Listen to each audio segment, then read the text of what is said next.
Hello, beautiful people, and welcome to Drawing Down the Stars. I'm Snappy. Thank you for joining me for our live tarot session today on September 10th. September 10th, 2009. It's a beautiful day. It's a beautiful day. Let's give a shout out to everyone in the chat. Good to see you, Lilith. Much love. Good to see you, Gandhi. Isaac, great to see you. Christy, much love. Leslie, great to see you. Ruby and Jeremy, much love. Foundations, good to see you. Nikosmas, good evening. All the love, Mother Rhea. Good to see you, Carrie. Hi, Me Web. Good to see you, Holler Haint. Good to see you, D Love. All right, everyone. Thank you guys so much. So let's start off by talking a little bit about our astrology. So we're still in this beautiful moon of Sagittarius. And this is that profound energy of idealism, optimism, venture, pursuing the world, wanting to be in motion, of being light and frivolous, being full of just love and joy and play. That's the moment right now. And it's interesting, combining this with our sun in our Virgo energy. Virgo and Sag are kind of like polar opposites in some ways. Virgo is very much that grounded energy that turns inward, that does the hard work of organizing and perfection, that is critical and grounded. Whereas Sag is light and airy and communion and driven by passion, So when we have these two energies together, there's an incredible ability to be able to see where we're going and to do what is necessary to get there. We can embrace that joy of motion and that idealism, and with the perfection and ability of Virgo, actualize our dreams. We can move in the direction we want to, and we can do it in a very practical and grounded fashion. But there is also some issues because these are such polarizing energies, right? Some people will struggle and will feel like they're pulled in two directions between play and seriousness. And so this is something to keep in mind and to try to be lighthearted today. This whole time of year is very hard work and prepare, right? We're in that season of transition into the winter, and we need to take these moments to be in that community, to be in loving connection, and to be idealistic sometimes. It's okay, right? And we have the whole month for Virgo to get her stuff together. So that's the energy of today, right? And this morning when I was meditating on my cards and I got up early and was watching the sunrise, I drew the Queen of Wands. And I immediately, I really love that Queen of Wands energy. This is that feminine energy in that truly outgoing, creative, artistic mode, right? This is the artist. This is the inspiring beauty. This is that energy of Circe, of Medea, having the audacity to be yourself and the pride to pursue it. To be in that creative spirit, to do what you want and to pursue it fully, to not be bound by the perceptions and standards of others, but to define these things for yourself, right? To be beautiful and pursue beauty. Powerful, powerful, powerful energy. And that is the energy of the moment, Be yourself. Be your unique self. And when you embrace your uniqueness and you fully explore the depths of yourself, that beauty will come. The beauty will always come because beauty resides in that authenticity, in those who have the confidence to move and flow and to embrace themselves, to love themselves, right? That's the energy of the moment. Embody that Queen of Wands, that person who loves themselves enough to share their beauty with the world, to stand firm in who they are, right? Powerful energy, powerful energy. And I wanted to read for you guys one of my favorite poems by Madison Julius Kawine. It's called Beautiful Bosomed O Night. It goes like this. Beautiful bosomed O night, in thy noon, move with majesty onward, soaring as lightly as a singer may soar the notes of an exquisite tune.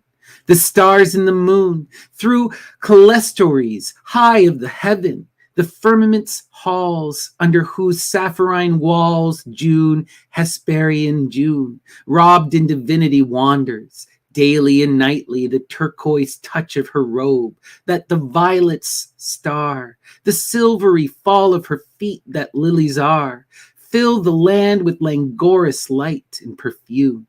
Is it the melody mute of burgeoning leaf and of bloom, the music of nature that silently shapes in the gloom?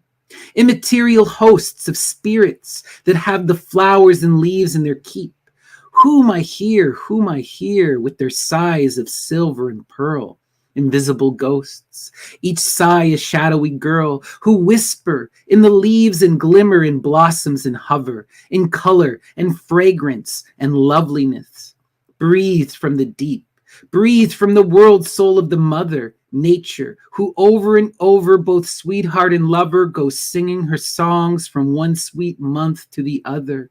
Lo, 'tis her songs that appear in forest and field, on hill, land, and lea, as visible harmony, materialized melody, crystallized beauty, that out of the atmosphere utters itself in wonder and mystery, peopling with glimmering essence the highline far and near. Behold how it sprouts from the grass and blossoms from flower and tree, in waves of diaphanous moonlight and mist, in fugue upon fugue of gold and of amethyst. Around me, above me, it spirals, now slower, now faster, like symphonies born of the thought of a musical master.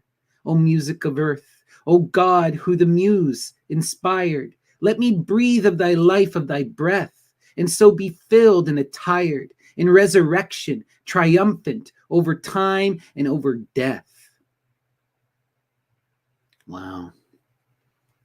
The message here is clear: to see that beauty in nature, to see the uniqueness in the world around you, to see how they come together in that harmonious painting that is reality, and to recognize that you can shine and that you are meant to shine, that you are a part of that great mother, that soul of beauty. And the purpose is to be in this, to express, to shine, and to bloom, to go through the cycles again and again and again, in that ever pursuit of transformation, growth, and beautiful, loving nature, right? Pursue beauty, pursue love, be yourself, and connect to the universe. That's the message. All right.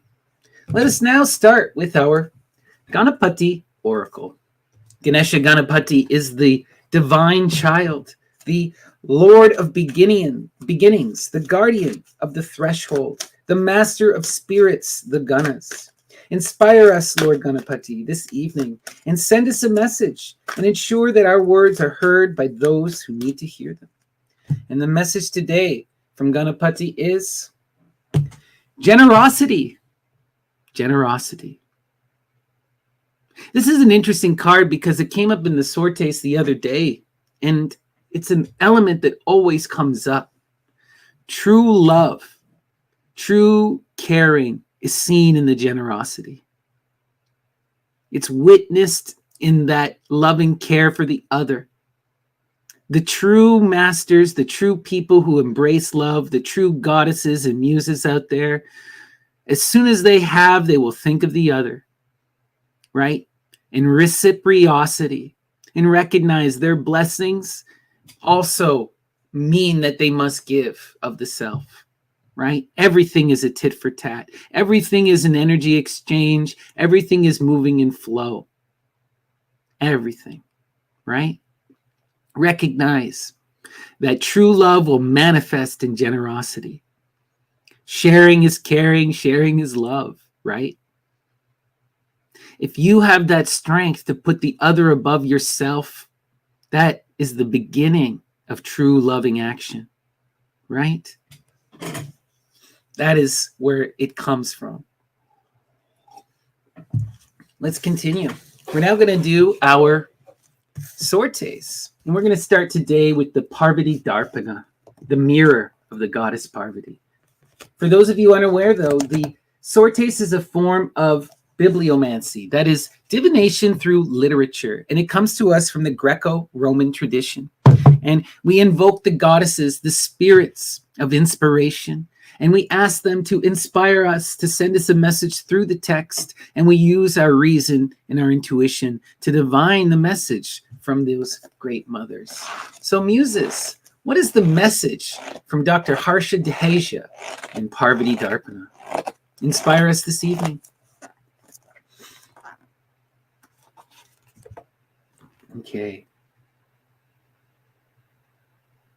Shiva has multiple cognitions of Parvati, now a fleeting glimpse, now a lustful longing of Parvati, now majestic as she discourses with Shiva, and now vulnerable as she is subjected to an interrogation by Shiva in his disguise as an old man.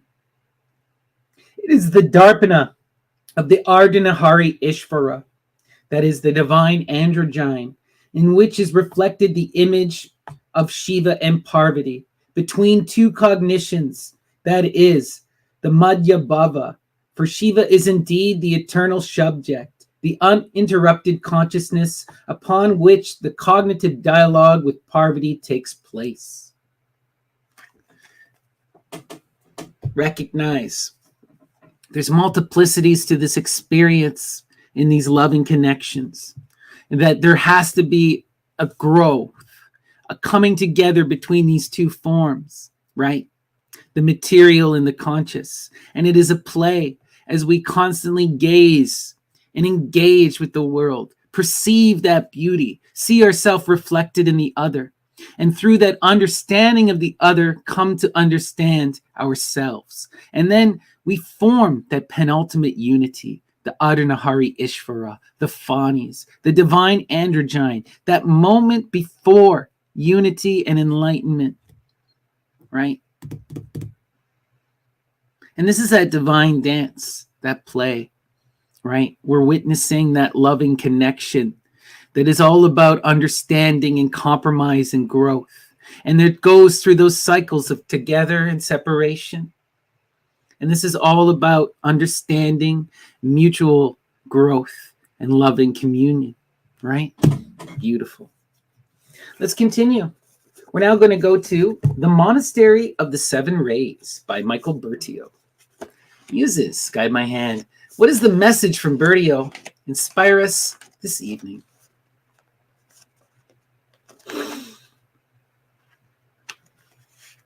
All of this is possible because of the Pythonic principle, which now must be discussed, as it forms a definite route in meditation. The Pythonic principle means that advanced human beings, having been selected as instruments of the hierarchy, have been charged with the responsibility of giving out the true teachings of the inner planes at the master's discretion. We want to make this clear, however, that we are not mediums in any spiritualistic sense. Rather, we are still the masters of the seven rays, but we can function as mediators and as instruments of our own transcendental selves. Wow. That Pythonic principle, the principle of the snake. What is the principle of the snake? It is that unfolding of creation, right? It is the self across the cycles of time. If you were to envision yourself spread over the course of your life from that outside perspective, you would appear as a snake. All life would appear as a snake because we are not simply moments in time, but we are unfolding a progression across time, right? And that Pythonic principle is about this awakening of the energy in the self, in the spinal column, the manifestation of the caduceus, of that kundalini energy, the awakening of the serpent coiled around the base of the spine, right? The spinning of the chakra, that Muladhara chakra, the beginning, the root, where Ganapati is placed. And through that fixation upon that tailbone, upon that base, upon our spine, upon that Muladhara, and that spinning, we can cause that snake to rise. And that gives birth to new energies, new experiences, new understandings. So there's some questions about the seven rays and the monastery of the seven rays. So Michael Bertio claims to have received divine transmission through reception of the seven rays. Now, it's up to you how you interpret that. But when I think about the seven rays, I recognize it from the Hellenistic tradition, right? From that Pythagorean tradition and from that Fanes tradition. We were just talking about Fanes and that process of creating the divine androgyne. This is seen and reflected in the rainbow, in the coming together of that beautiful colors to form a new completed form, a rainbow bridge that can send us to the other side, right? What is the seven? The combination of the three and the four. The three is that triangle, the divine feminine that produces and gives birth to creation, that draws down the star. The square is that masculine that seeks order, that seeks stability, that seeks unity and conformity. Together, when you combine these two forces, you gain the seven. You reform Fanes, you build the bridge, you create the tapestry that is the full expression of color. And by reforming all of those images together, you recreate the rainbow and gain access to ionic life.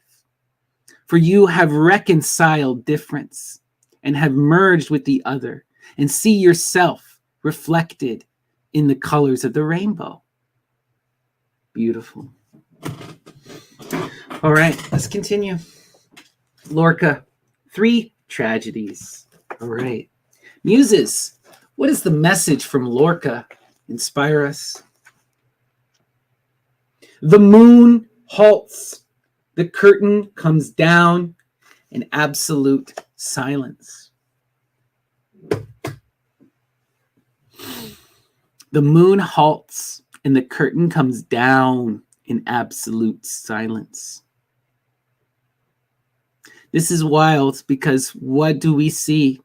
Who is the divine flow? Who sets the cycles in motion? Who commands the waves? But that divine feminine, that Artemis Selene Hecate, the Mene, the moon herself, right? Without moon, there is no cycles. There is only darkness. There is only that stagnant end, right? We need both of these forms, the feminine and the masculine, in harmony in order to have creation, right? We need that pull to order, and we need that pull to diversity. We need these dualities of expression so that we can come together in that divine play that forces transformation, that prevents stagnation, that causes us to ever refine ourselves in new iterations, in new forms of beauty and expression, right? Let's continue. We're going to go now to The Mystic Tarot in the Trees of Eternity by Oliver St. John. Muses, what is the message from Oliver St. John? Inspire us this evening.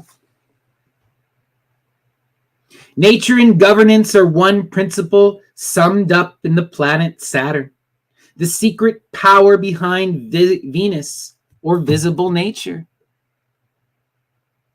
The secret power behind Venus or visible nature. I was just talking to a friend about this. We recently had that junction, right, with Saturn and Venus. That absolute masculine and that absolute feminine. The grandparents, the progenitors of this entire game that we're playing. Recognize that the true power of nature that gives her strength in order to unfold and be in that creation is that Saturnian cutting. It is that threshing, right? We see this in nature. How do we revitalize the forest when the forest is old and stagnant and is starting to die from overgrowth? We save it with the lightning, with the fire, right? Through that cutting, through that management. This is painful energy. A lot of people struggle with Saturn. A lot of people struggle with that authoritarian masculine, violent energy of time and of restriction. But this energy is what forces us to move and to adapt. It forces us to grow and expand, you know? And yes, it is deeply related to Capricorn. Saturn is the ruler of Capricorn, right? That Saturnian power is an energy that must be confronted and reconciled with and seen for what it is. So much of that modern Abrahamic mythos rests upon the vilification of these natural principles. It rests upon the othering and the hiding and the where we do not see the truth of that, of who that is, right? Instead, we vilify and denigrate and call satanic, right? But all that does is obscure the truth and deny you the proper perspective. I'm not saying that this force is pure good. No force is pure good. Not even that force of Aphrodite, Venus, is pure good. No, no, no. That generative sun can lead to that overwhelming abundance that causes the stagnation, that needs that reaping. These are forces that must be balanced by each other in that universal game, right? Remember that without Saturn, nothing changes, nothing grows. Okay, let's continue. You know, and Saturn is also, well, before we continue, Saturn is that force, right, of perspective, of holding things in time, of cutting things apart and analyzing. It allows that perception of wisdom, right? It allows to make those harsh decisions. It allows us to hold things and to analyze them, to reduce them down to their infinite points. This cutting away can provide deep wisdom, but it must not be alone. It must be balanced by that love, right? It must be balanced by Aphrodite. You cannot have Saturn without Aphrodite. These are two forces that must exist in that polar unity. And the goal of the mystery is to be able to move between these poles, to be able to react as necessary, you know, to not be bound by silly limitations that force one into extremes, that force one to be bound by an image. You know, we all need to be able to adapt and flow. And at times we will need to make cuts. And at other times we will need to embrace with love. And only through reason can we understand when this is necessary and how to utilize it. Okay, let's continue. Arcana Mundi. Muses, what is the message from Arcana Mundi? Inspire us this evening. Afraid of entering the oracle-giving recess of the inner sanctuary, she stops near the entrance of the temple, pretends that she is possessed by the god, and utters words that she makes up, but her heart remains unmoved. No inarticulate cries or whispers indicate that divine ecstasy inspires her mind. She could do more harm this way to the oracle and to Apollo's reputation than to the important gentleman to whom she gave a false prophecy. Her words do not rush forth with a quivering sound. Her voice is unable to fill the expanse of the huge temple. Her hair does not bristle and shake off the laurel wreath. The temple floor does not tremble. The trees do not move. These are all signs that she is afraid of entrusting herself to Apollo. We kind of talked about this the other day, that feminine magic is about being able to receive, being able to embrace that energy of the other, to be in that submissive mode.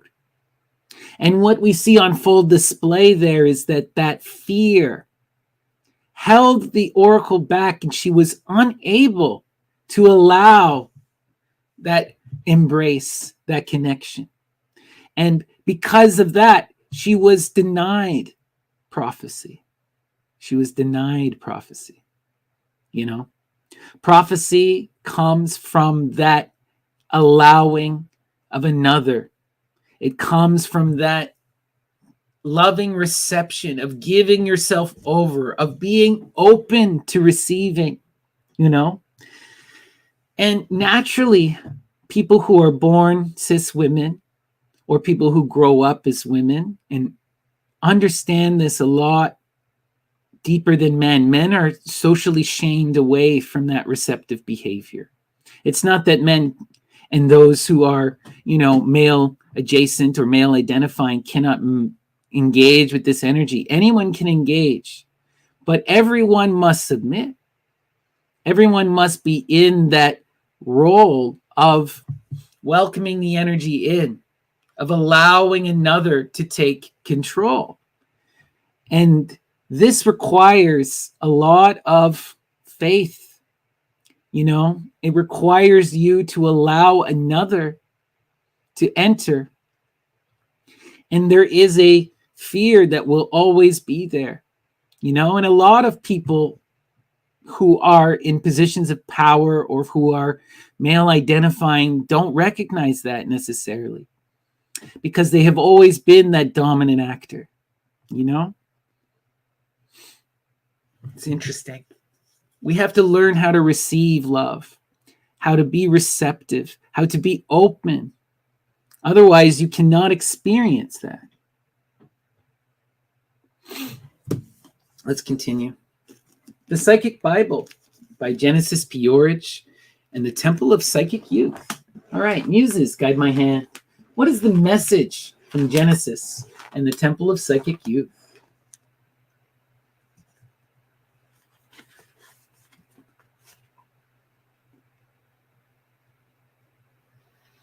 Eve knew my fascination with the process and my search for the reality behind it, rather than accept the tiny, vague amount of gratuitous misinformation available when she introduced us. Wow. Eve.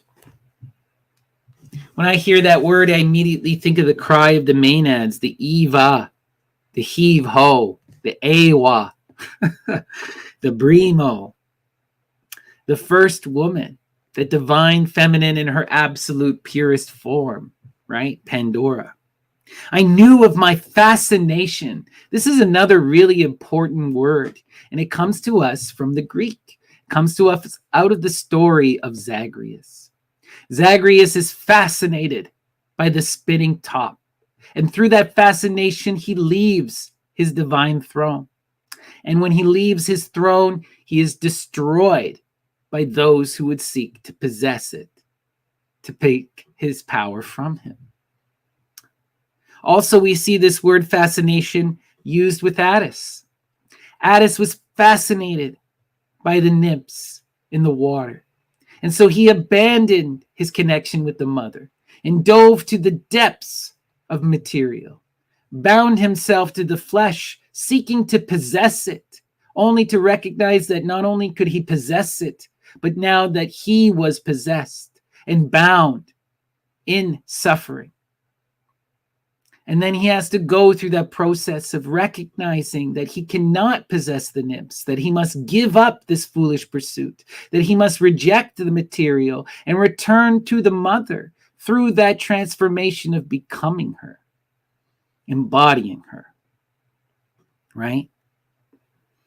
With the process. What is the process? That process of evolution, of transformation, of learning what we need to learn. Crowley would call this following the true will. Learning what you need to learn in this incarnation so that you can go through the cycles and eventually achieve that ionic life.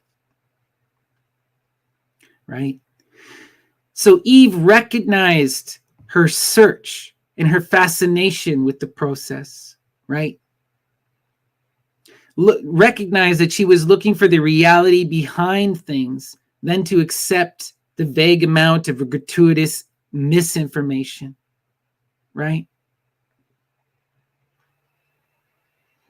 What this is about is going beyond the surface, there's something that a lot of people struggle with in this realm. And that is when we are dealing with something like a truly divine myth, a true created image, something that is truly memorable and divine, like beyond dispute, like Chapman's Homer. When you are dealing with a true myth like Homer, the Iliad and the Odyssey, you must recognize that these images are like Parvati, they're like nature, they are like the other. They contain the totality of the universe inside them. There are multiplicities of ways to read them. And the purpose is to read them in this multiplicity, to see the depths of the metaphor and the multiplicity of meanings, to extend the meaning beyond the surface and to apply it to the universe and all of its forms. Right? This is not simply the astrological. This is not simply the literal. This is not simply the mystery rites. This is not simply the drugs. This is far greater than all of that. It is recognizing that this is a conversation with the divine in you. That through true artistic creation, through true myths, reality in its totality unfolds. And that through the exploration of that image, you can see the self and the universe reflected at you. That is why the sortes works. That is why the sortes works. It is not that the astrological is not true. It is not that the literal is not true. It is not that the mysterious is not true. All are true and more. Do not settle for any limited explanation. True mythology is beyond explanation and defies explanation. It asks you to define it, and then it seeks a new definition once it is called.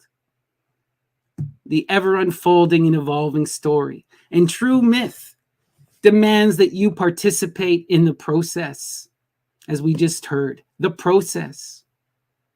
And what you will recognize if you truly go to the depths of this tradition is that it has never stopped.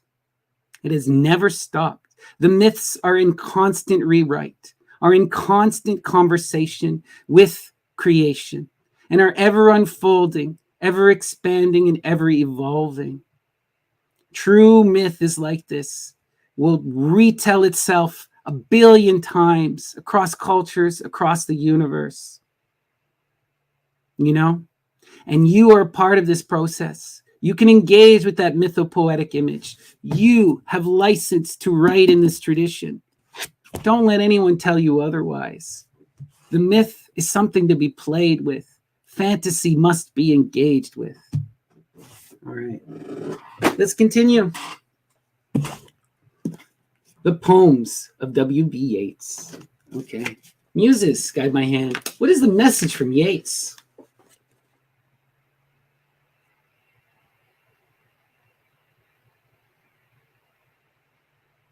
This is really depressing. I will not hear. The black girl must die. I will burn heresy from this mad earth.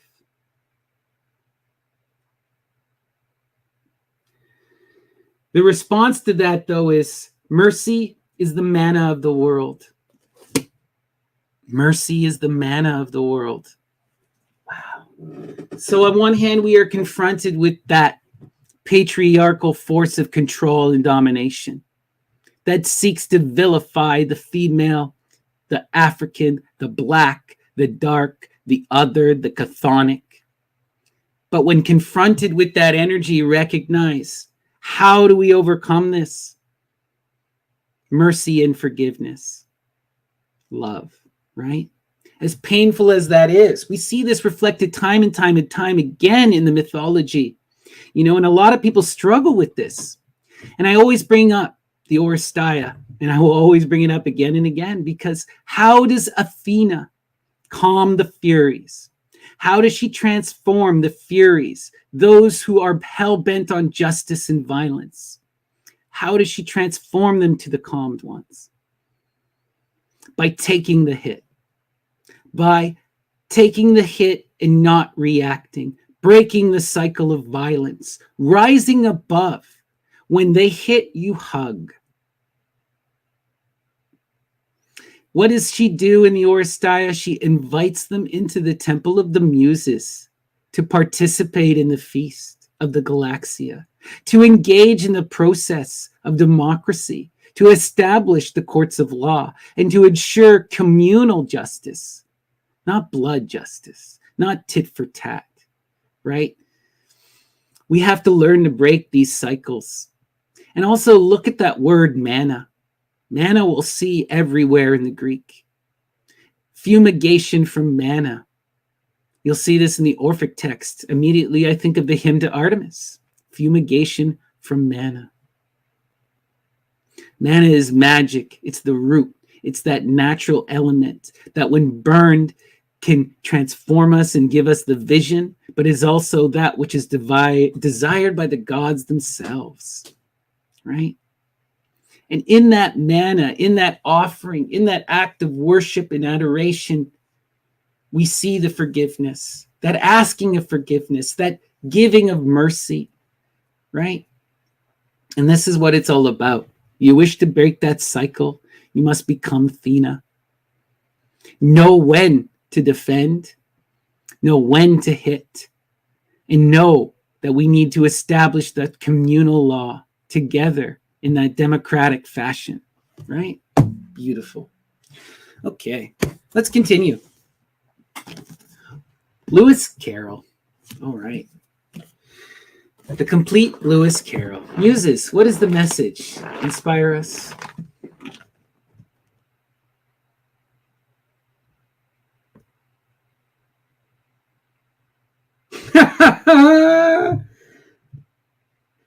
Okay, this is too funny.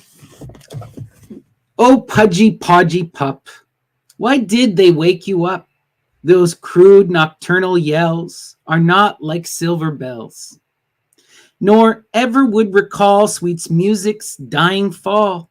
They rather bring to mind the bitter winter wind through keyholes shrieking shrilly, when nights are dark and chilly, or like some dire duet or quarrelsome quartet of cats who chant their joys with exasperable noise and murder time and tune to vex the patient moon. We were talking about the Furies, and I feel like the Furies have shown up under that moon. Look at this. Why did they wake you up, podgy pudgy pup? Who is the pup? We are all the dogs of Artemis. Why did they wake you up? They woke you up with crude nocturnal yells. We know the Furies are Brimo, the daughters of Hecate, are not like silver bells, right? The silver bells are the sound of the agathos demon, the agathos daimon. The good spirits come with the bell. This is a constant theme. You see this with Socrates. You see this with Muhammad. Okay?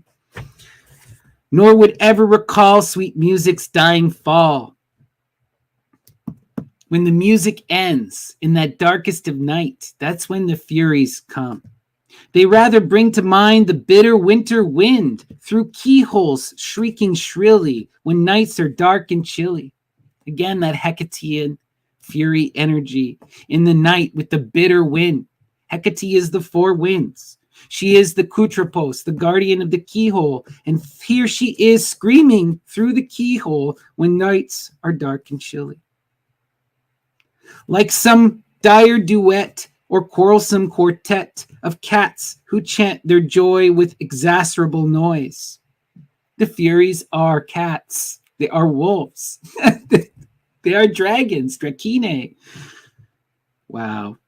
With exasperable noise. They are the howling winds, and murder time and tune to vex the patient moon. Wow, the Furies on full display. Interesting. Okay. All right, we're coming to 40 minutes, so I think, I'm enjoying the sortes, but it's time to move on to our tarot proper.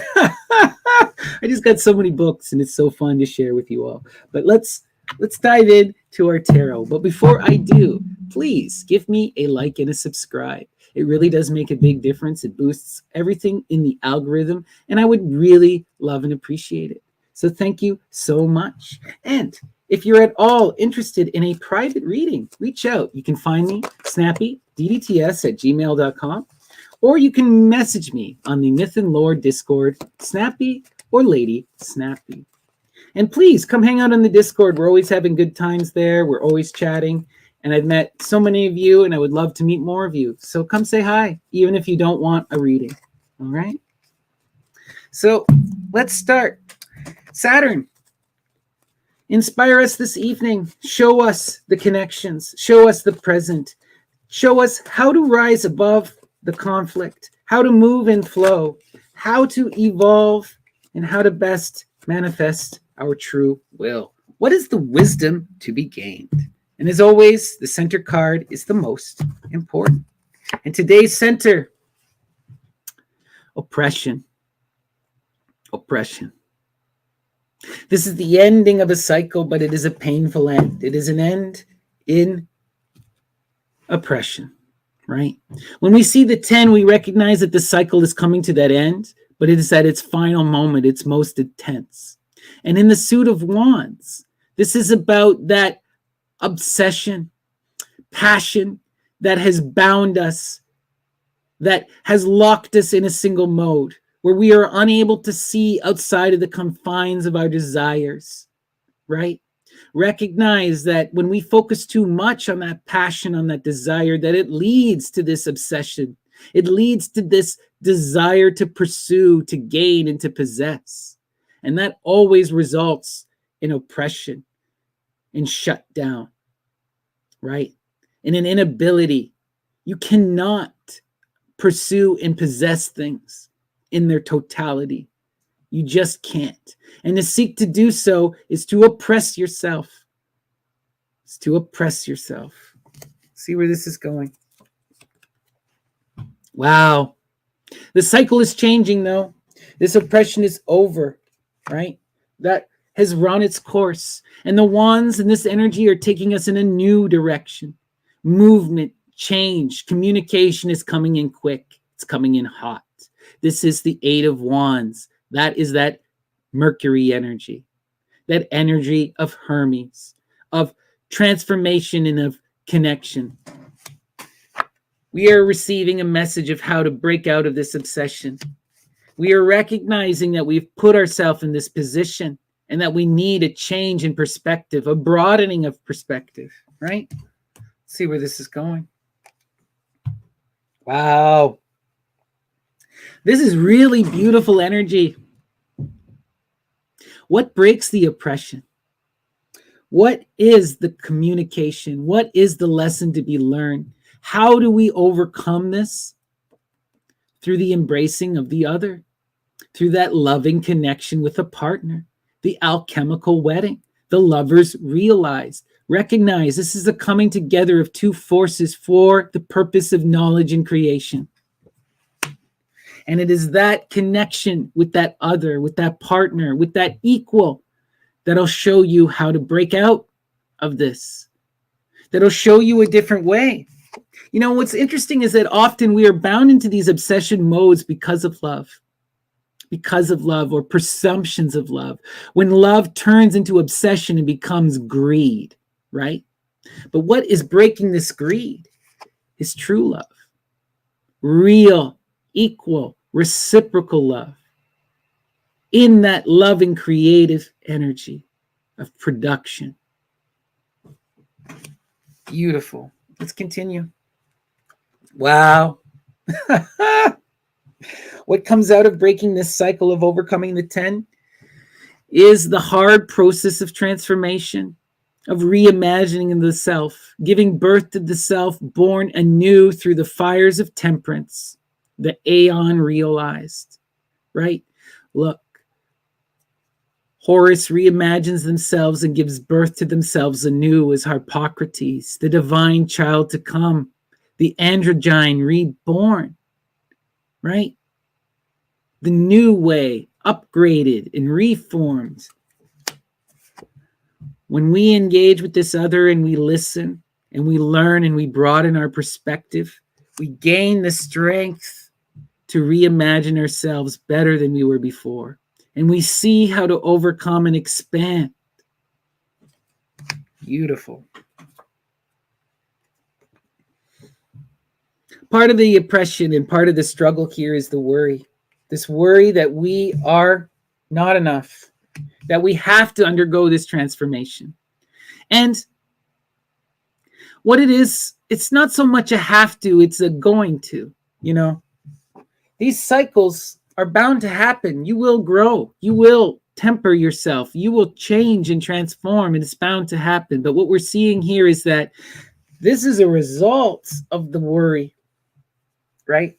The 5 of discs is about trying to expand upon the foundation of the 4, that power base, that family, right?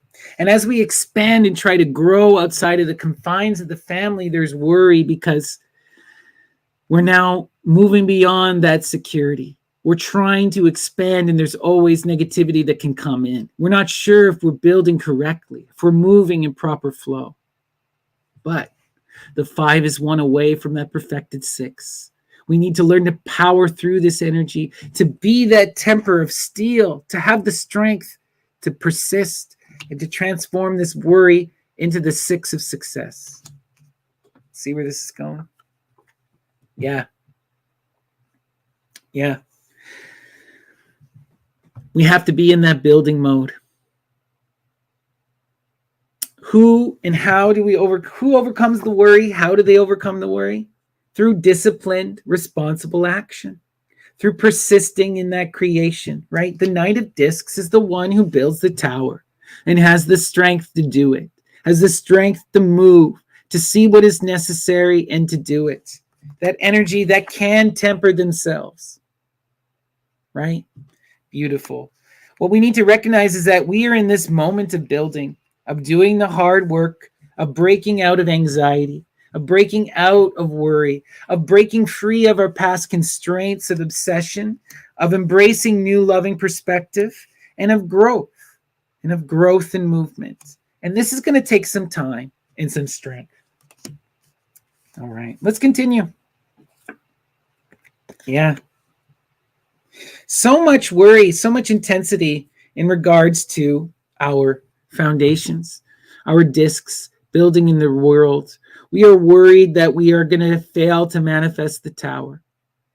We are worried that as we try to expand upon our successes and build into the future, that we are going to be met with setbacks, that we cannot manifest our dreams, even as we're showing up as this mature person who does just that.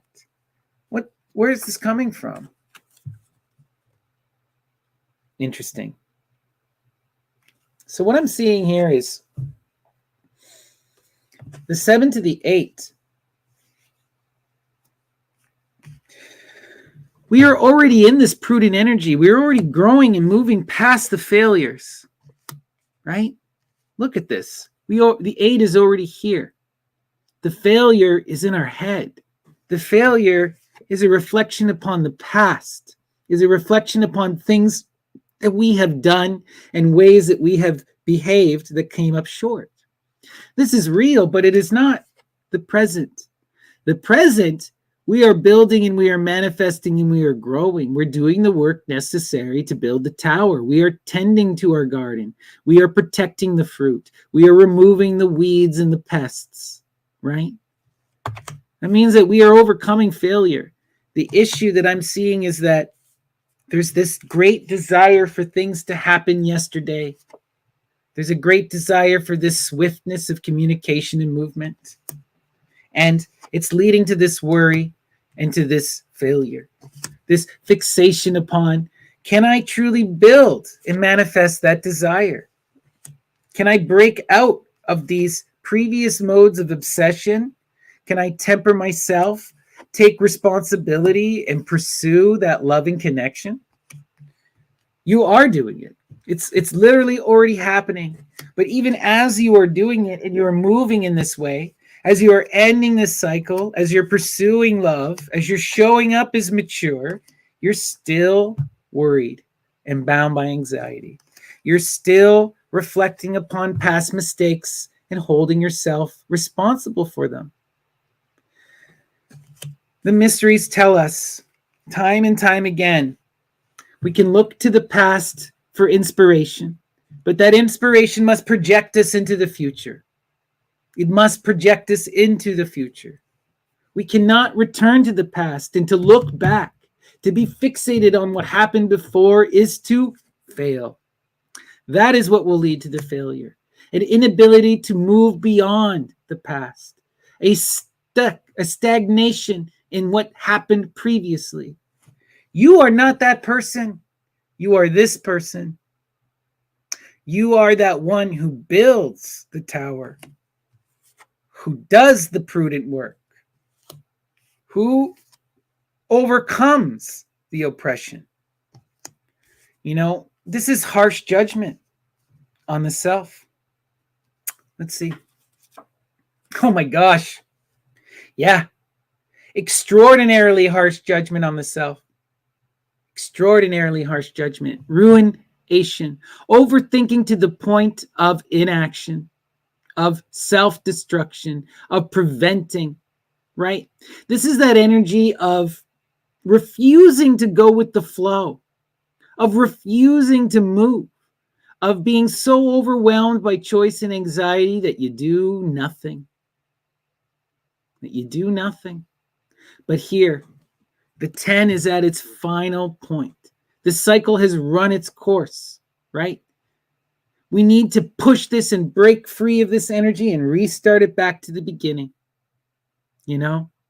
What I'm seeing here is we have the 10 of ruin and the 10 of oppression. We are bound by our desires and our overthinking. Wow. Intense energy. I'm going to flip so you guys can see the full square. But before I do, once again, please give me a like and a subscribe. It does make a big difference. It boosts everything in the algorithm. And if you're at all interested in a private reading, please reach out. You can find me on Gmail, snappyddts@gmail.com, or on the Myth and Lore Discord, Snappy or Lady Snappy.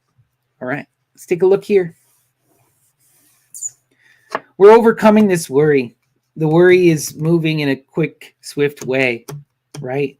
We're embracing this prudent energy. So what I'm seeing is there is a transformation. We are breaking these cycles of oppression and ruin, and we are moving in flow, and we are learning to embrace this energy. But it is painful. There's still a lot of anxiety here, but the change is happening, and it's coming in quick. And it's the same here, right? We have this past failure. We have this oppression, obsessive energy, right? But what do we have as a result? The ion, temperance, doing what is necessary to overcome and break these cycles, to be reborn anew, to take strength and to redefine ourselves in a new image, one that is not bound by these past mistakes. And that is beautiful energy. And that is truly how we break these cycles. Wow. Wow. Beautiful. The last cycle here, the Knight of Discs, is pursuing that love, is moving towards that love, is manifesting that love, is coming in. But there is all of this overthinking. And what we're seeing is that the overthinking has now come to its absolute extreme. It's running its course. It's burning itself out. And it's burning itself out as we pursue the love, as we move and take action in the world, right? This overthinking is a result of not acting, of not pursuing the love, of seeing the love and not doing what's necessary to reach her. But we are breaking that cycle and are now in that active mode, right? Beautiful. Okay. Let's now look at our crosses. We'll start here. The cross of pain. You know, when we unfold the Saturn square, and if we were to draw the sigil of Saturn, of the angel of Saturn, we would see a direct line of all these in flow. And they all play into each other. It's that fear of expanding, is that fear of change and moving beyond the comfort, that worry, that is the root of all of this extreme thinking and this pain. We need to break out of our comfort zones and take responsibility for ourselves. And there's kind of this feeling of fear in this regard. But we are changing. When we look at the other cross, this cycle is painful, but it is coming to its end, especially as we embody the Knight of Discs. Because what does the Knight of Discs do? It overcomes the oppression and it creates the prudent energy of building, of doing what is necessary to manifest. And it's overcoming the worry as well. The key to all of this is to pursue that loving connection with the totality of your being, to move towards this lover, to embrace this lover, to listen to their perspective. And that will break you free of these oppressive energies. And it will also cause you to move and to do what is necessary to build the tree and to take the steps necessary to temper yourself and to evolve and become more mature and more responsible. There's a lot of growth here. We see a lot of negativity, but this is negativity that is coming to the surface, issues that we haven't been able to resolve, issues that we've been ignoring, refusing to face. But they're all coming to a head because we are connecting to that lover. And they are shining a light, and they're helping us see the issues. And as we move and connect with them more, as we move and flow with them and we adapt, this energy is going to go away, right? That oppression, that ruin. And we will manifest the prudence. We will manifest the temperance, which is beautiful, beautiful. And this is coming quickly. This change is coming yesterday. The love is here. The key to all of this is these 3 cards. This is what we need to embrace. Listen to that other, that lover, that partner who can help you build, who can provide perspective, who can help you see from that other side. Embrace the knight, the one who is mature and moves and builds and pursues what they desire, who protects and provides that foundation for that love to flourish. And embrace that prudence. Do what is necessary to nurture this relationship and recognize that this is a growing, unfolding process. You're building your own tower. You're expanding from that worry. You're breaking free of oppression and ruin. And you're coming into loving harmony and growth. And that requires maturity and strength. But it is here. And it is about you pursuing love, taking responsibility, and doing what is necessary to protect and build that garden, that tower. All right, everyone. That was the message. It resonated with me. I hope it resonated with you. And let's do one final sortes and we'll call it an evening. We're going to go to Beelzebub's Tales from His Grandson by Gurdjieff. All right. What is the message from Gurdjieff? Inspire us this evening.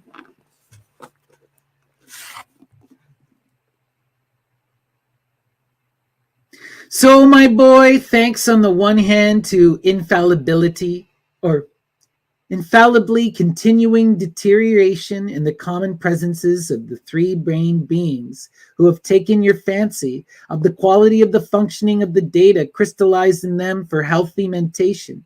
On the other hand, to this always increasing number among them being formed into responsible beings of the mentioned new types, namely of learned beings, of new formation, there ultimately reached the contemporary 3-brained beings of this ill-fated planet, from this detailed totality of information, already thoroughly cognized by the reason of the former beings similar to them, and almost unprecedented everywhere in the universe. You know, when you read Gurdjieff, it often just is like, whoa, there's so much symbology and so much sci-fi weirdness. What the heck is going on? But the message here is recognizing the evolution and recognizing the changing of the cycles and the universality of this as we evolve and grow and take on new information and evolve through reason and imagination. These are the keys. You must imagine a better way. You must imagine a new reality, a brighter future, and you must become that future. Take responsibility, pursue love, pursue creation, overcome ruin and oppression. That's the message. Peace and love, everyone. I hope I see you again tomorrow for more live tarot and sortes. Until then, take care.